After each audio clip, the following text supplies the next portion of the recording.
كتائب القسام ومنذ أن وضعت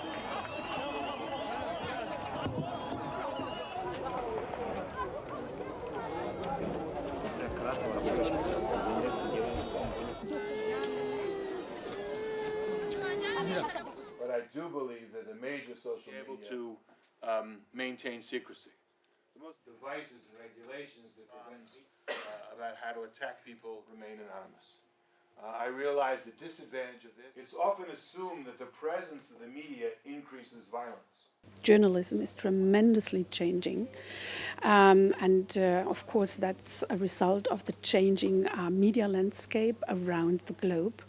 And what we see so far is that this change in journalism does have an effect on the power balance within the shaping of public discourse. For example, the relation between journalism and political actors, or journalism and propaganda and public relations.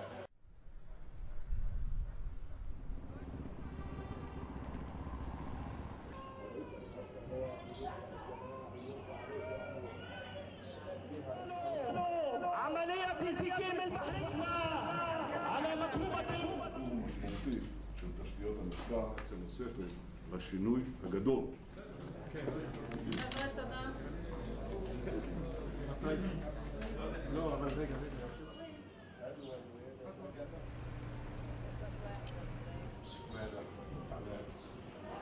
From a positive, the fact that every citizen's walking around with a camera means that, for example, if police or soldiers are beating someone or killing them, it could very well be caught in tape and then uploaded to YouTube.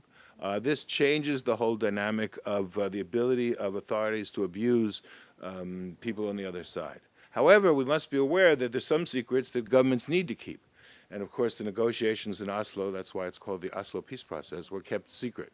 Today, he's not sure that would have been possible. In other words, there wouldn't have been secret negotiations, because eventually something would have leaked out.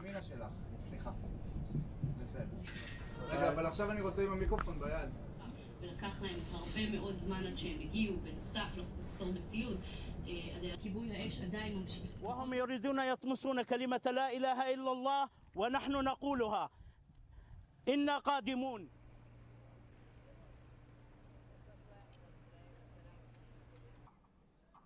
The first sign of something going on is often social media. It's often on Twitter, it's often on Facebook, and it's also often on WhatsApp. I'm on WhatsApp with several of the people inside Syria, reporters, but also just civilians who are just living there and often updating me on the situation. And because WhatsApp is a bit safer than Facebook to communicate, they often use that to let me know what's happening and what's going on.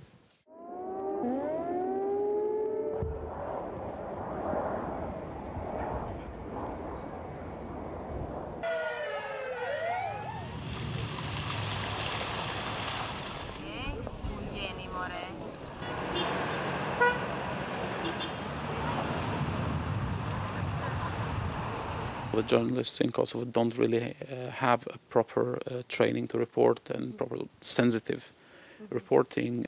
Also, we're dealing with a generation that has experienced war, so there's a lot of baggage attached to reporting. And one of the problems that we see in a daily basis in our research is that journalists carry a dose of patriotism and a identity and sense of belonging into their daily reporting.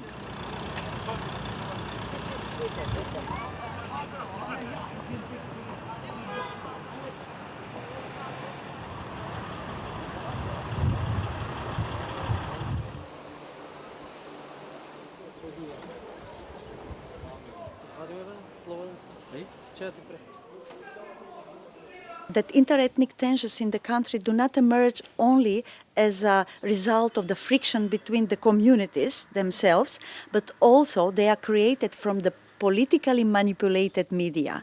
So they are created from above. So the discourses of conflict, of violence, of hate speech are coming from the politicians themselves, who control and misuse the media to provoke tensions in order to divert the public's attention from the other controversies and important issues in the society.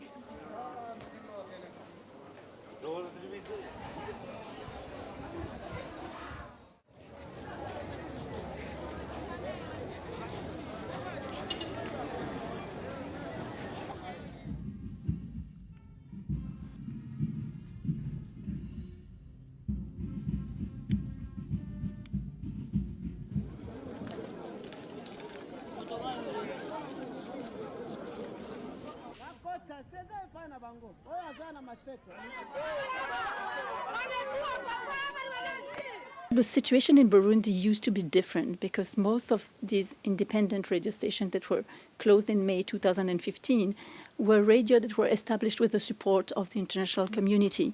And they were established with the name of contributing to peace building, reconciliation. So there was a real pluralism inside of those media. They would employ Hutu and Tutsi journalists, and they would devote a lot of broadcasting time to programs about peace building, about reconciliation.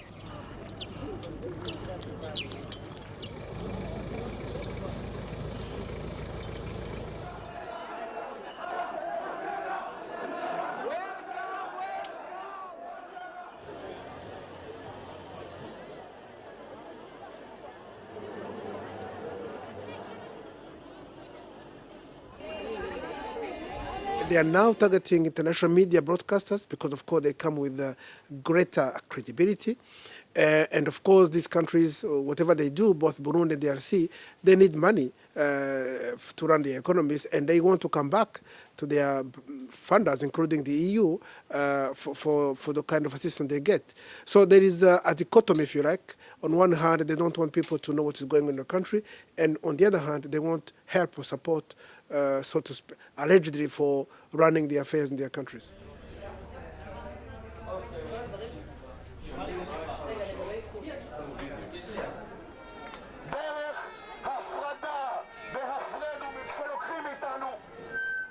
We can find three categories of journalists. The responsible one who promotes peace and who is looking for solutions. The peacemaker journalists who specifically propose solutions, and the watchdog role that is played from several journalists in order to account all the violations of human rights that can be committed in the different countries.